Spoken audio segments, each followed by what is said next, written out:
A beautiful mother of four, a secret life, and a Nashville private detective who is butting heads with the local sheriff's department. Karen Swift was bludgeoned to death on October 29, 2011, after a Halloween party at the Farms Country Club in Dyersburg. Swift went home and was last seen by her husband, David Swift, after she tucked in their daughter. For some reason, Swift left the house. Her car was found with a flat tire near her home. Her body was found 6 weeks later near a road in a remote cemetery. Somebody ran up on her very quickly, to the point where she didn't even have time to get her hands up and protect herself at all.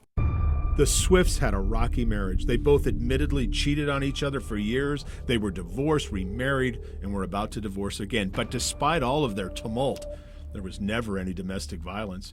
And while the sheriff's department considers Swift the prime suspect, Nashville private detective Heather Cohen says the sheriff's department has tunnel vision.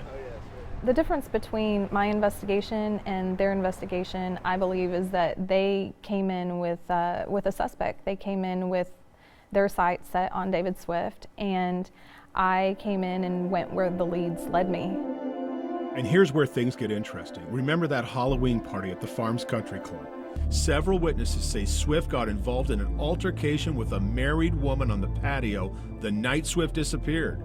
10 days later, there was a break-in at the country club. The only thing stolen, the club's security cameras.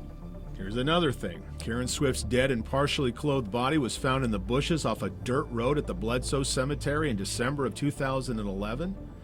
The disturbing thing is this area was searched November 10th, a month earlier. How could they miss a decomposing body? It's not a huge area.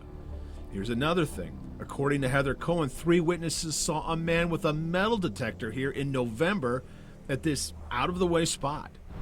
Cohen says those witnesses say the Dyersburg investigators wouldn't even take their statements, much less find and interview the man. It's time for another agency to step in and take jurisdiction. And it's been 7 years, and the sheriff's department just, I think, have really overlooked some major factors in this case.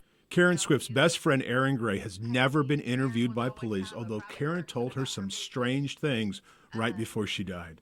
She did tell me that she got herself into a mess, and she didn't know how to get out of it. Swift told Gray she was having an affair with a married man. She told her she had local police in her back pocket. She said some people gave her $10,000 to pay for her divorce, but had a strange reaction to that gift. I remember replying to her, that was very nice of him. She said, nobody's nice here. Everything comes with a price. What is messy about the Karen Swift murder is that her friends will tell you she was having one, maybe several affairs. And of course that complicates things because it breeds suspects. I think that it brings in the possibility of several different people being jealous as well. It was a messy life, but it was a life that mattered. I miss her a lot. We all do. We all do.